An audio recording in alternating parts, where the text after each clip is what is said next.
You are 17 years old and you live on a remote island off the coast of Scotland with your reclusive father, and you've already killed 3 children. Your name is Frank. Your brother has recently escaped from a psychiatric hospital and is making his way home.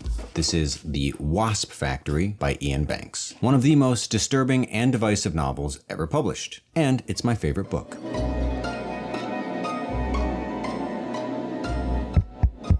Is this thing on?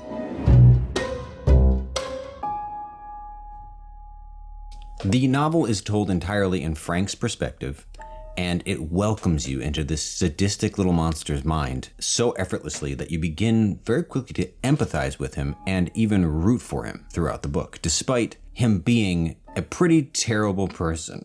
Frank is the quintessential anti-hero, and by the end of the second chapter, you'll be wondering how it could possibly get any more grim. And believe me, it does. Now, The Wasp Factory is pretty upsetting right from the get-go, which I personally love. I love books that make me feel a certain way, whether it's disturbed or upset or kind of like, oh my God, I can't believe this is happening. And The Wasp Factory is absolutely perfect. It opens with Frank tending to what he calls his sacrifice poles, which are these, what's the word? They're sort of like fetishes or like, what's the word? They are these things that he has propped. They're poles covered in like dead animals or parts of dead animals all around the land around his house on this island in Scotland. And these either bring good luck or help ward off evil entities or whatever the case may be. He's very into these sorts of rituals. Frank is nothing if not a person of rituals. And so right from page 1, you are asked to enter the mind of someone who is really messed up. And so this book, I acknowledge this book is not for everyone. And by the end of chapter 2, you'll know if this is a book for you or not. And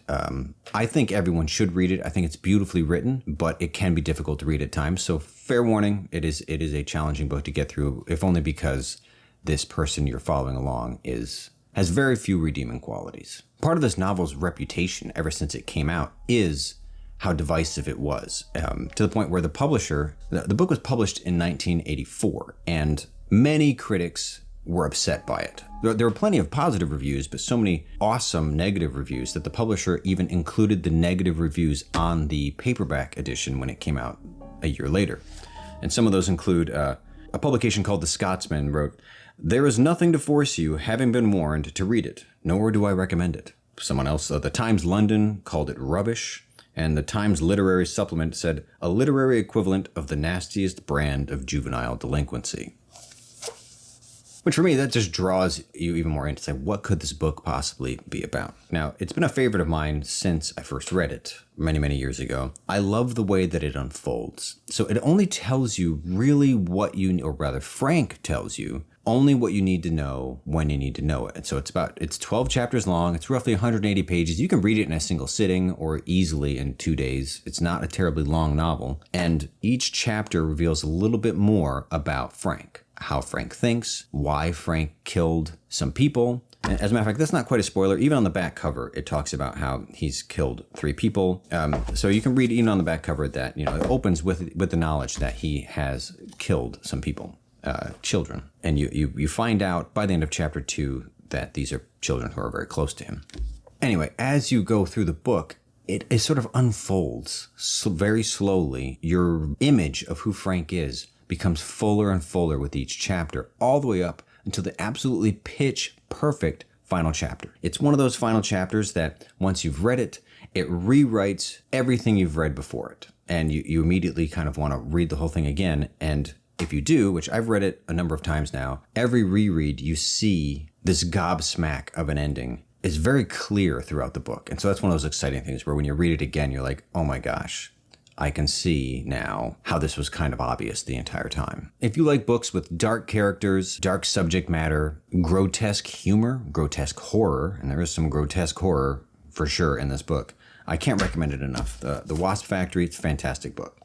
Now, I'm going to get into spoiler territory here, so if you have not read it and are interested in not having some spoilers, go check out the book, and I hope you enjoy it. But I want to talk a little bit about 2 of the things that I love especially in The Wasp Factory. One of them is Iain Banks' absolutely fantastic prose and use of imagery. And so one example of that is when he kills his cousin Esmeralda. The entire chapter where this is happening is fantastic, but the imagery of what happens to her. So he kills her with a kite, which is just bananas.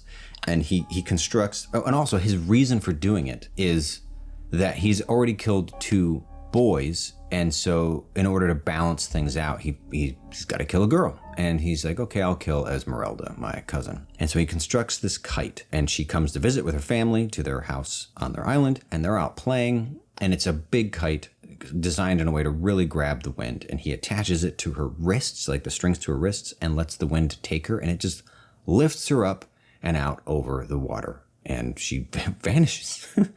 But this moment, the choices that Iain Banks makes in this moment are so fantastic. So Esmeralda is picking flowers around the island leading up to the moment when she is snatched up into the sky.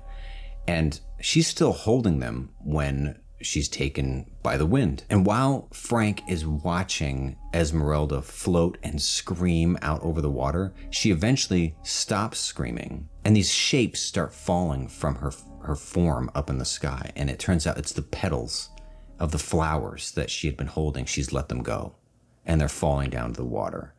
And that image of her in the sky with these flowers falling beneath her is something that, it's one of those images that will stick with you forever. It's so masterfully written and so powerful and very upsetting and disturbing. I love it. And that's on top of other, even more horrific images that are throughout the book that, if you've read it, you know exactly what I'm talking about, related to Eric. And then the other thing that I love is a choice that Iain Banks makes in the very last chapter. Up until the very last moment, up until the moment when Eric has returned and puts his head in Frank's lap and falls asleep, the book is in past tense.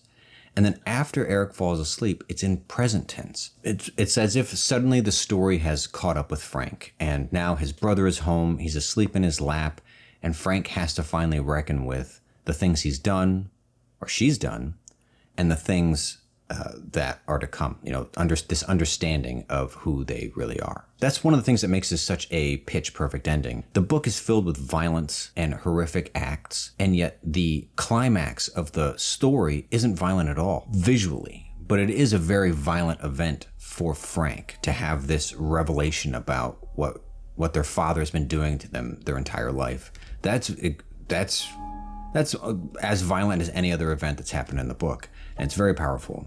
So in the end, I can't recommend this book enough. It is a grisly book, it's a depraved book, and it is a brilliant book. I think you'd absolutely love it. It's a classic that I don't know that too many people outside of literary circles or horror circles have read. And so if you've never read it, pick it up, check it out. If you've read this book, comment down below. We can have a discussion. If there's other books you think that you've loved, let me know. If I haven't read them, I'd love to check them out. Anyway, thanks very much for watching, and I'll catch you in the next one.